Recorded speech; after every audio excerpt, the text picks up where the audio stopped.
Hello friends, हमारे video में पुनः आप सभी लोगों का स्वागत है।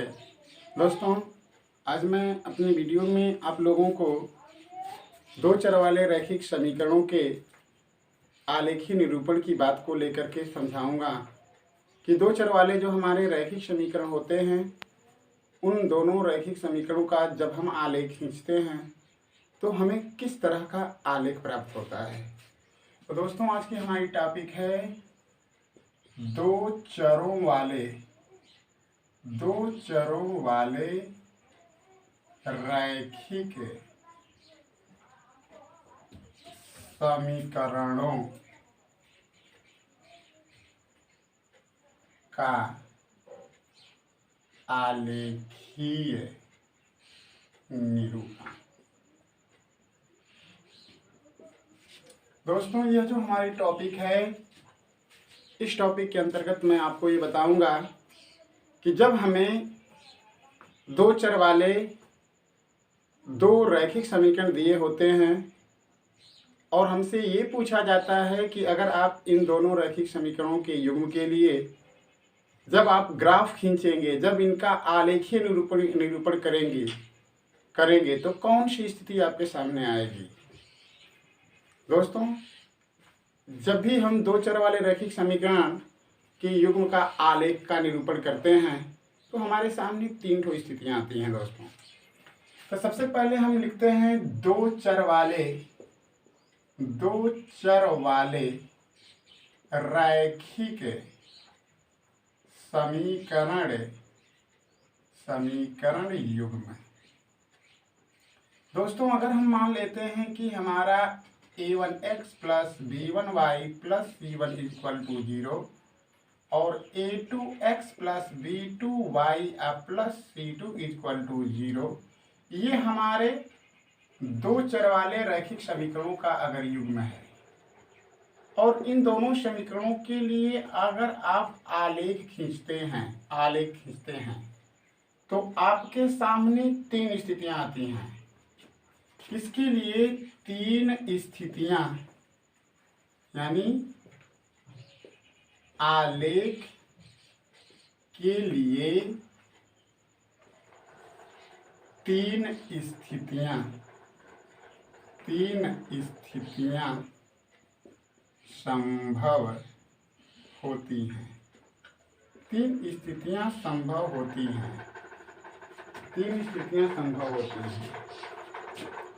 कौन कौन सी, उसके बारे में आपको बतलाते हैं।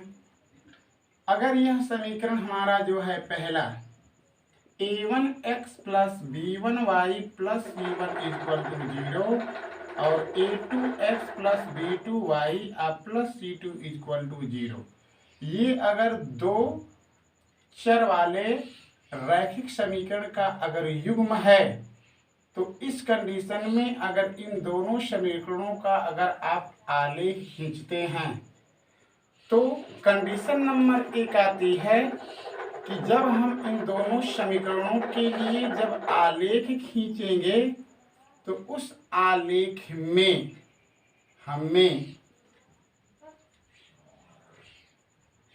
दोनों रैखिक समीकरणों के युग्म को प्रदर्शित करने वाली जो हमारी रेखाएं होंगे एक दूसरे को किसी बिंदु पर प्रतिच्छेद करेंगे।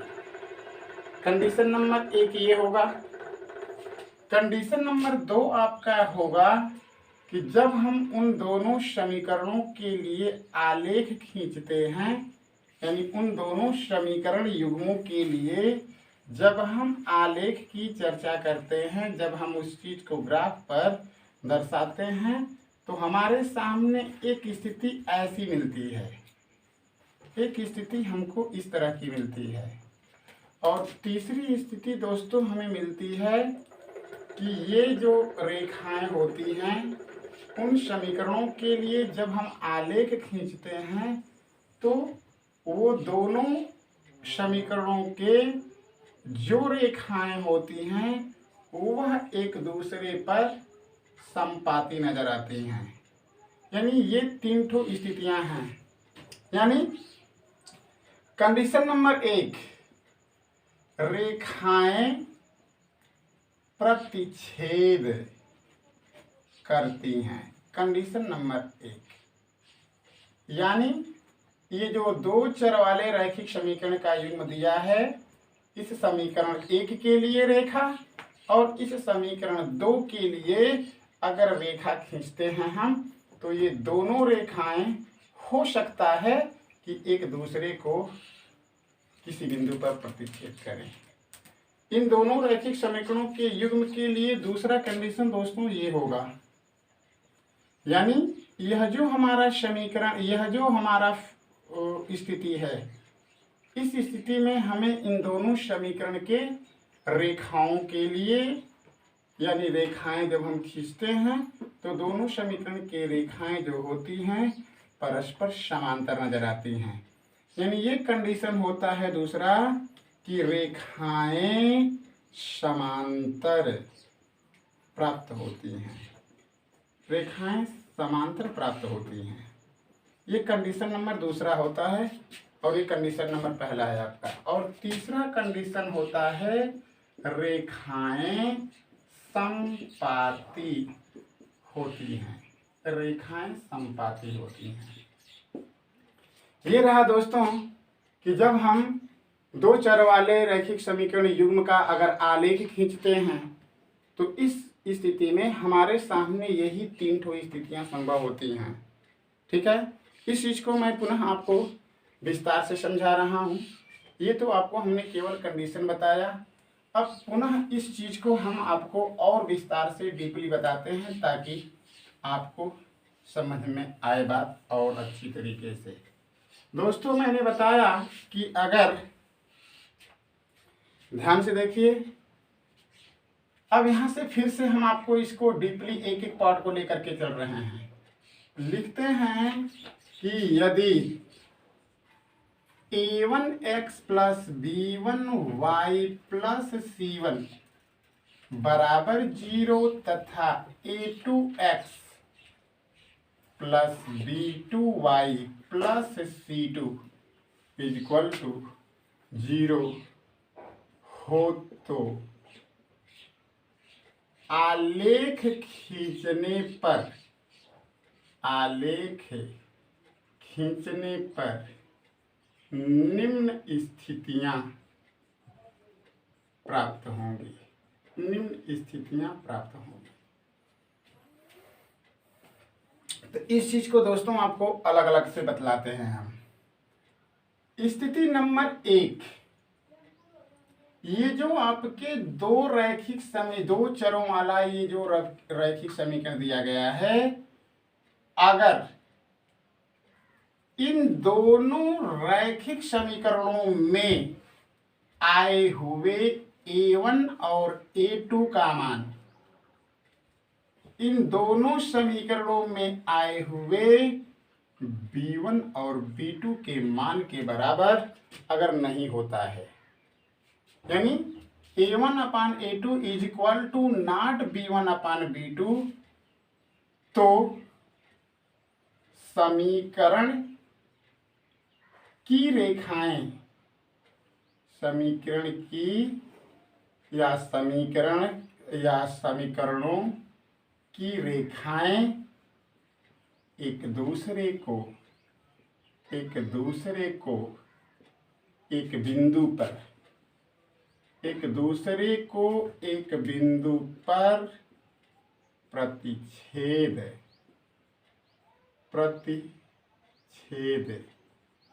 करती हैं।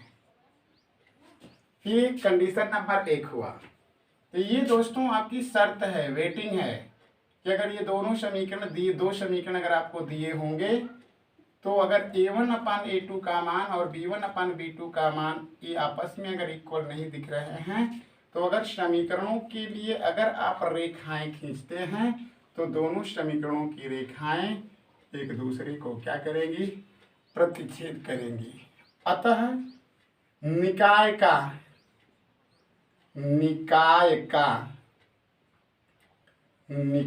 का हल संगत होगा और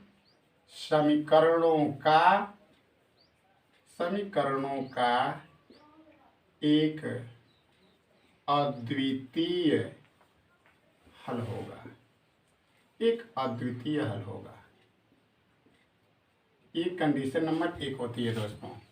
और फिगर हमने आपको बता ही दिया है कि अगर ये कंडीशन समीकरण में दिखाई दी तो उस कंडीशन में आपको ध्यान देना है कि जब इसके लिए अगर आप ग्राफ खींचेंगे तो ग्राफ की कंडीशन इस तरीके की होगी।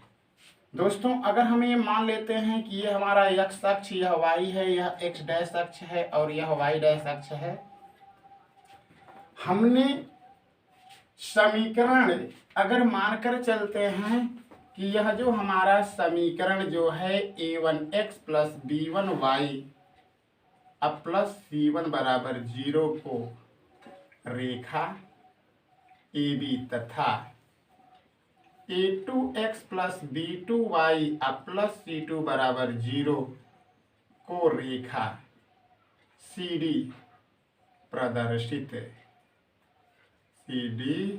प्रदर्शित करती हूँ तथा एक दूसरे को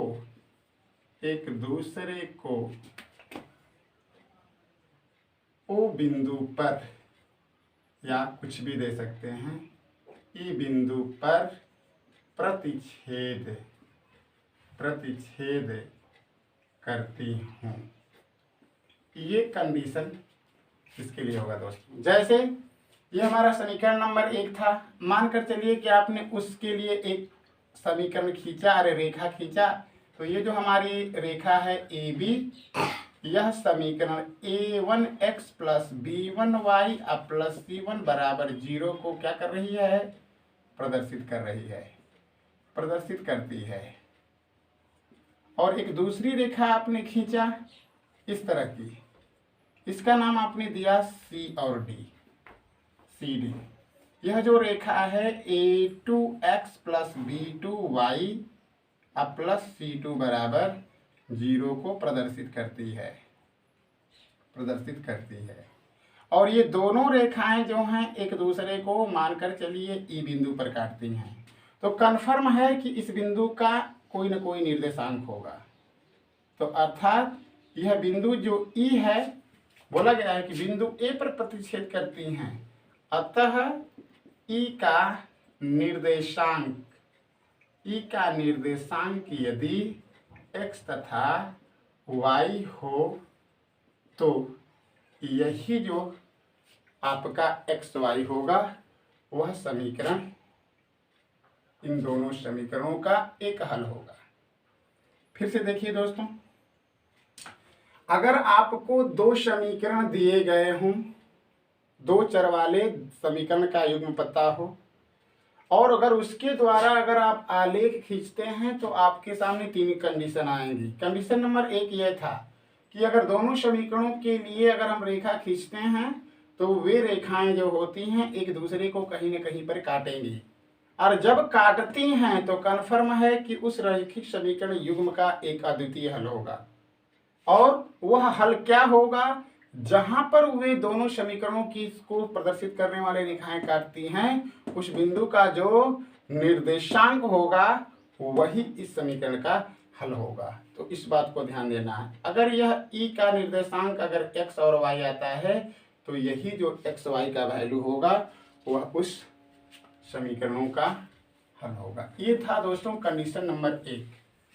कंडीशन नंबर 2 की चर्चा अगर हम करते हैं और कंडीशन नंबर 3 की चर्चा करते हैं, दोनों एक साथ देखिए। जैसे समीकरण नंबर कंडीशन नंबर 2 प्राप्त आपको होता है कि अगर ये दो चर वाले रैखिक समीकरणों का युग्म ऐसा है और इसमें यदि a1 upon a2 is equal to b1 upon b2 is equal to c1 upon c2 हो, तो यानी अगर ये दोनों समीकरण दिए गए होंगे और अगर आपसे कोई पूछेगा कि बताइए कि इन दोनों रैखिक समीकरणों का आलेख की स्थिति क्या होगी, आलेख खींचने पर कौन सी स्थिति होगी, तो आप इसी से परख लेंगे कि अगर a1 अपान a2 का मान b1 अपान b2 का मान और c1 अपान c2 का मान अगर बराबर हो तो समीकरण की रेखाएं क्या होंगी, आपको बताया गया है कि अगर ये कंडीशन अगर आपके सामने अगर आता है, अगर तीनों पद अगर आपस में ए वैल्यू बराबर नजर आते हैं तो समीकरणों की रेखाएं समपाती होती हैं अर्थात दोनों रेखाएं एक ही रेखा पर दिखती हैं। अतः निकाय का हल संगत होगा तथा अनेक हल होंगे, अनंत अनेक हल होंगे। यानी दोस्तों इसकी स्थिति ये बनती है कि अगर हमने ग्राफ खींचा और इस ग्राफ में अगर a1x plus b1y plus c1 अपान 0 को AB रेखा और a2x plus b2y plus c2 बराबर 0 को CD रेखा प्रदर्शित करती है, लेकिन अगर ये दोनों जो रेखाएं हैं इन दोनों रेखाओं को एक ही रेखा AB प्रदर्शित करे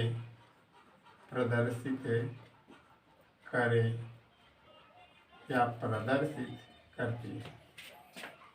यानी दोस्तों जब हम इस समीकरण पहले के लिए रेखा अगर खींचते हैं तो सपोज दैट आपको यह रेखा एक तो प्राप्त हुई, और जब दूसरी रेखा के लिए भी अगर दूसरे समीकरण के लिए भी जब रेखा खींचेंगे, अगर इस पहले समीकरण के लिए रेखा अगर यह AB आ रही है तो दूसरा जो समीकरण होगा उस समीकरण के लिए भी रेखा जब खींचेंगे आप तो वह रेखा इसी रेखा पर ही प्राप्त होगी। यानी दोनों रेखाओं के लिए, यानी दोनों इन समीकरणों के लिए एक ही रेखा जो है प्रदर्शित होती है। यानी एक ही रेखा द्वारा इन दोनों समीकरणों को क्या किया जा सकता है, प्रदर्शित किया जाता है। इस कंडीशन में उस समीकरण का अनंत अनेक हल होता है दोस्तों। और कंडीशन नंबर तीसरा आता है, उस तीसरी स्थिति को हम बतलाते हैं आपको कि तीसरी स्थिति क्या होती है।